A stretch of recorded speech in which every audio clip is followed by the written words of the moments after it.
ሰላም ጤና ይስጥልኝ። የተወደዳችሁ የሰለዳ ሚዲያ አድማጭ ተመልካቾቻችን እንዴት ቆያችሁ? ለዕለቱ መራርጠን ወደ እናንተ ለማድረስ ያዘጋጀናቸው አዳዲስ ትኩስና ወቅታዊ መረጃዎችን ይዘን ቀርበናል። መረጃዎቻችን እየተከታተላችሁ እስከ ፕሮግራማችን ፍጻሜ ከኛ ጋር እንድትቆዩ ከወዲሁ በታላቅ አክብሮት ጋብዛለሁኝ። ህጋዊና ታሪካዊ መብት የኢትዮጵያ የባህር በር ባለቤትነት ጥያቄ የቀይ ባህር ቀጠና በአሁኑ ወቅት የዓለማችን ሀያላን ሀገራት ወታደራዊና የኢኮኖሚ በላይነታቸው ለማረጋገጥ የሚሽቀዳደሙበት እጅግ ወሳኝ የስትራቴጂክ ማዕከል ነው። ከተለያዩ የዓለም ማዕዘናት የመጡ ኃይላት በቀጠናው ላይ የጦር ሰፈሮቻቸውን በመገንባትና የባህር ኃይላቸውን በማጠናከር ቀጠናውን የጥቅም ማስከበሪያ እያደረጉት ይገኛሉ።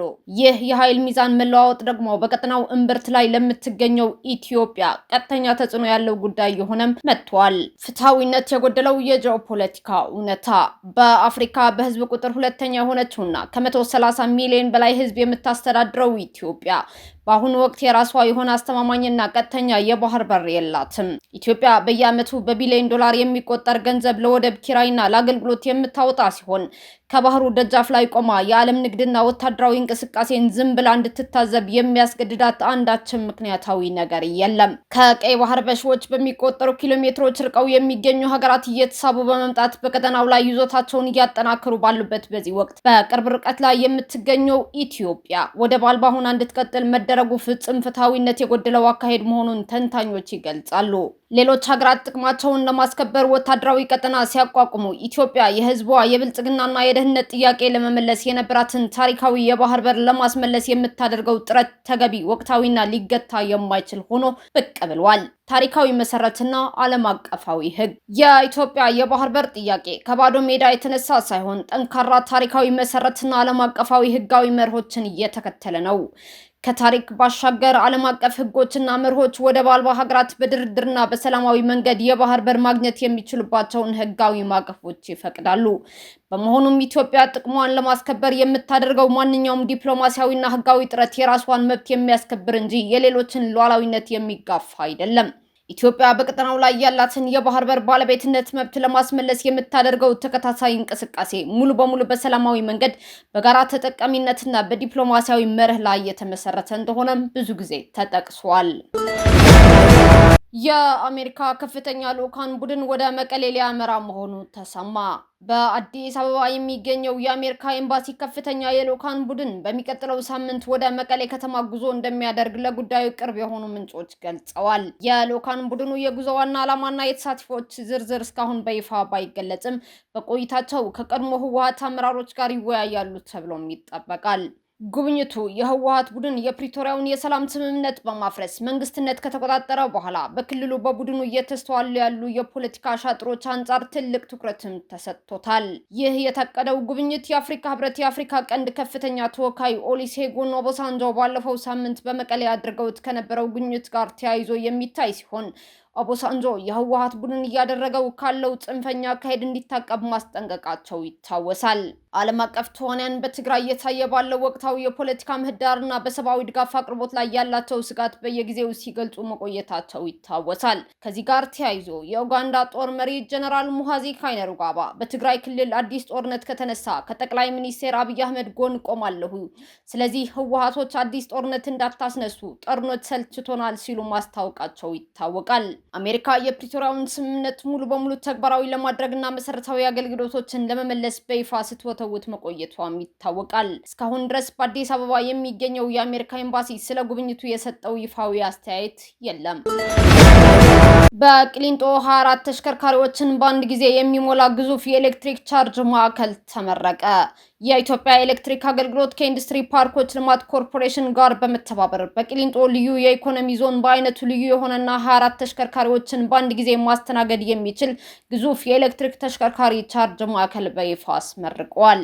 የኢትዮጵያ ኤሌክትሪክ አገልግሎት ዋና ስራ አስፈጻሚ ኢንጂነር ጌቱ ገረመው እንደገለጹት ይህ ፕሮጀክት በአዲስ አበባ ብቻ የሚወሰን አይደለም። የኢትዮጵያን የዲጂታል 2030 ራዕይን ለማሳካት ታስቦ የተገነባው ይህ የቻርጅ ማዕከል በቅርቡ ወደ ባቱ፣ ሞጆ፣ ቢሾፍቱ፣ አዳማ፣ ሐዋሳና ሻሸመኔ ከተሞች የሚሰፋ ይሆናልም ተብሏል።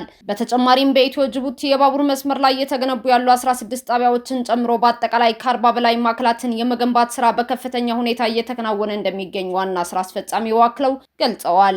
የኢንዱስትሪ ፓርኮች ልማት ኮርፖሬሽን ዋና ስራ አስፈጻሚ ዶክተር ፍስሐ ይታገሱ በበኩላቸው የኮርፖሬሽኑ መሪ ተግባር ለአካባቢ ጥበቃ ተስማሚና ከብክለት የጸዳ የማኒፋክቸሪንግ ኢንዱስትሪ መፍጠር መሆኑን አብራርተዋል።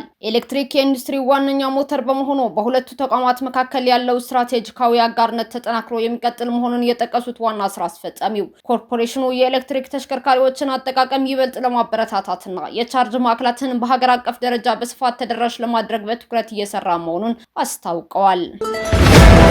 ፕሬዝዳንት ራማፎሳ ዜጎች ለሀገሪቱ ችግሮች ስደተኞችን ተጠያቂ እንዳያደርጉ አሳሰቡ። የደቡብ አፍሪካው ፕሬዝዳንት ሲሪል ራማፎሳ የሀገሪቱ ዜጎቻቸው በሀገሪቱ ውስጥ ለሚታዩ ማህበራዊና ኢኮኖሚያዊ ፈተናዎች ስደተኞችን ተጠያቂ እንዳያደርጉ አሳስበዋል። ፕሬዝዳንት ራማፎሳ ይህንን ያሉት በሀገሪቱ በቅርብ የተከሰቱትን የጸረ ስደተኞች ተቃውሞዎችና ግጭቶች ተከትሎ የህዝቡን ቅሬታ ለግል ፍላጎት ለመጠቀም የሚደረጉ ሙከራዎችን በማስጠንቀቅ ነው። ራማፎሳ ይህንን መልእክት ያስተላለፉት የአፓርታይድ መንግስት የጫነውን የትምህርት ስርዓት በመቃወማቸው በፖሊስ የተገደሉትን ከ200 በላይ ተማሪዎችን ለማሰብ በተዘጋጀው የ50ኛው ዓመት የሶዌቶ ተማሪዎች አመጽ የወጣቶች ቀን መታሰቢያ ላይ ባደረጉት ንግግር ነው። ፕሬዝዳንቱ በቅርቡ የተስተዋሉትን የጸረ ስደተኞች ሰልፎች አስመልክተው ሲናገሩ የህዝቡን መሰረታዊና ህጋዊ ቅሬታዎች መነሻ በማድረግ ሀገርን ለማረጋጋት የሚፈልጉ አካላት መኖራቸውን ጠቁመዋል። የህዝባችንን ቅሬታና ስጋት ክፉ ዓላማ ባላቸው አካላት እንዲበዘበዝና ያለአግባብ ጥቅም ላይ እንዲውል አንፈቅድም ብለዋል ራማፎሳ። ይህ ዓመታዊ የመታሰቢያ በዓል የተከበረው አክሽን ኤስኤ በተሰኘው የተቃዋሚ ፓርቲ ግፊት ሰነድ የሌላቸው ስደተኞች እስከ ሰኔ 30 ድረስ ሀገሪቱን ለቀው እንዲወጡ ከተቀመጠው ጊዜ ገደብ መቃረብ ጋር ተያይዞ ነው። በተጨማሪም ፕሬዝዳንት ራማፎሳ ደቡብ አፍሪካውያን መጤጠል ወይም ዜኖፎቢክ ናቸው መባሉን ውድቅ አድርገዋል። አንዳንድ ቡድኖች በደቡብ አፍሪካ ላይ የተሳሳተ መረጃ እያሰራጩ መሆኑን የከሰሱት ፕሬዝዳንቱ የደቡብ አፍሪካን ገጽታ ለማበላሸት የታለሙ በርካታ የተሳሳቱ መረጃዎች እየተሰራጩ ነው ያሉ ሲሆን የስደት ፈተና በደቡብ አፍሪካ ብቻ የምታስተናግደው ልዩ ክስተት አለመሆኑን አስገንዝበዋል። የሶዌቶ አመጽ ከተቀሰቀሰ ከግማሽ ምዕተ ዓመት በኋላም አሁንም ድረስ በርካታ ወጣት ደቡብ አፍሪካውያን ከፍተኛ የስራ አጥነት፣ የድህነት፣ የኢኮኖሚ መበላለጥ እንዲሁም እንደ እጽና አልኮል ሱስ ያሉ ከባድ ማህበራዊ ችግሮች እየገጠሟቸው እንደሚገኝም ተገልጿል። የቡድን ሰባት መሪዎች በአሜሪካና በኢራን መካከል የተደረሰውን ስምምነት ታሪካዊ እድል ሲሉ አወደሱ። የቡድን ሰባት መሪዎች በአሜሪካና በኢራን መካከል የተደረሰውን አዲስ ስምምነት በደስታ እንደሚቀበሉት አስታውቀዋል። መሪዎቹ በጋራ በሰጡት መግለጫ እርምጃው ኢራን የኒውክሌር መሳሪያ ባለቤት እንዳትሆን ለመከላከል የሚያስችል ታሪካዊ ስኬትና መልካም እድል መሆኑን ገልጸዋል። የቡድን ሰባት መሪዎች ስምምነቱን ሙሉ በሙሉ እንደሚደግፉና ለስምምነቱ ተግባራዊነትም የበኩላቸውን አስተዋጽኦ ለማድረግ ዝግጁ መሆናቸውን አረጋግጧል። ከዚህ ጋር ተያይዞ በሆርሙዝ የባህር ሰርጥ በኩል የሚደረገው የንግድ መርከቦች እንቅስቃሴ ያለምንም ገደብ ወይም ክፍያ እንዲከናወንም ጥሪያቸውን አቅርበዋል። በመካከለኛው ምስራቅ ዘላቂ ሰላምና ደህንነትን ለማስፈን ስምምነቱን ተከትሎ ጠንካራና ሁሉን አቀፍ ዲፕሎማሲያዊ ውይይቶች እንዲቀጥሉ ፍላጎታቸው መሆኑንም ገልጸዋል። የቡድን ሰባት መሪዎች በመካከለኛው ምስራቅ ስላለው ወቅታዊ ቀውስ በሰጡት መግለጫ የሚከተሉትን ቁልፍ ውሳኔዎችና ጥሪዎችን አስተላልፈዋል። በሀገሪቱ አስቸኳይና ጠንካራ የተኩስ አቁም እንዲደረግ ድጋፋቸው የገለጹ ሲሆን የሊባኖስ መንግስት የሄዝቦላህን ታጣቂዎች ትጥቅ ለማስፈታት የሚያደርገው ጥረት እንደሚደግፉም አስታውቀዋል። በጋዛ ያለውን ሰብአዊ ድጋፍና የመልሶ ግንባታ ስራዎችን ለማፋጠን ቃል የገቡ ሲሆን አስፈላጊ የሆኑ የፖለቲካና የደህንነት እርምጃዎች በአስቸኳይ ተግባራዊ እንዲሆኑም ጠይቀዋል። በዌስት ባንክ የዮርዳኖስ ወንዝ ምዕራብ ዳርቻ እየታየ ያለው ግጭትና ጥቃት በአስቸኳይ እንዲቆምም አሳስበዋል። የእስራኤል የቀኝ ዘመን ፖለቲከኞች የሄብሮንን ስምምነት ማፍረሳቸውን አስታወቁ። የእስራኤል የቀኝ ዘመን ፖለቲከኞች የአሜሪካና የኢራን የኒውክሌር ስምምነትን ተገን በማድረግ የፍልስጤማውያንን መሬት በፍጥነት ለመጠቅለል ማቀዳቸው ተሰምቷል። የእስራኤል የፋይናንስ ሚኒስትር ቤዛሌል ስሞትሪች እንደ አውሮፓውያን አቆጣጠር በ19 የተፈረመው ታሪካዊው የሄብሮን ስምምነት ወይም ሄብሮን አኮርድ በይፋ ማፍረሳቸውን አስታውቀዋል። የፋይናንስ ሚኒስትሩ ይህንን ውሳኔ ይፋ ያደረጉት ከመከላከያ ሚኒስትሩ እስራኤል ካትስ ጋር በመሆን በሄብሮን ወረዳ አዲስ የተገነባውና በዓለም አቀፍ ህገወጥ የተባለውን የአይሁድ ሰፈራ መንደር በጋራ በመረቁበት ወቅት ነው። ሆኖም ጉዳዩ በእስራኤል መንግስት ውስጥ መከፋፈልን የፈጠረ ሲሆን የሀገሪቱ የውጭ ጉዳይ ሚኒስቴር ስምምነቱ ስለመሰረዙ የቀረበው ይፋዊ መግለጫ ወዲያውኑ አስተባብለዋል።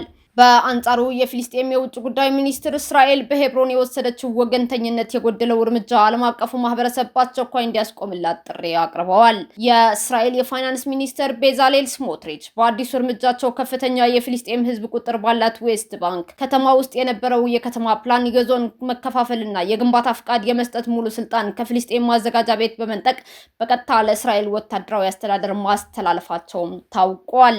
እንደ አውሮፓውያን አቆጣጠር በ1997 የተፈረመውና አሁን አደጋ ላይ የወደቀው የሄብሮን ስምምነት የሚከተሉትን ነጥቦች ያካተተ ነበር። በ10 ሺዎች የሚቆጠሩ ፍልስጤማውያን የሚኖርበትና የከተማዋን 20 በመቶ የሚሸፍነውን ስትራቴጂካዊ ቦታ በእስራኤል ቁጥጥር ስር እንዲቆይ አድርጎ ነበር። ይህ ስምምነት በወቅቱ የተደረገው ቁጥራቸው ከ1 ሺህ በማይበልጡ አይሁዳውያን ሰፋሪዎች በቦታው በህገወጥ መንገድ መኖር እንዲቀጥሉ ለማስቻል ታስቦ እንደነበርም ይነገራል። ይህ የእስራኤል ቀኝ ዘመሞች አዲስ ውሳኔ በቀጠናው ለዓመታት የቆየውን የሰላም ተስፋ ይበልጥ የሚያጨልምና አዲስ ዲፕሎማሲያዊ ቀውስ የሚቀሰቅስ መሆኑን የፖለቲካ ተንታኞች እየገለጹ ይገኛሉ። እስካሁን አብራችሁን ከኛ ጋር ስለነበራችሁ እያመሰገንኩኝ በሌሎች መረጃዎች እስክንመለስ እንደተለመደው የሶለዳ ሚዲያ ቤተሰብ በመሆን ላይክ፣ ሼር፣ ሰብስክራይብ ማድረጋችሁን አትርሱ። አዳዲስ ትኩስና ወቅታዊ መረጃዎቻችን በቶሎ እንዲደርሷችሁ የደወል ምልክቷን ይጫኑ። ስኬት፣ ድልና ሰላም ለኢትዮጵያውያን። ሶለዳ ሚዲያ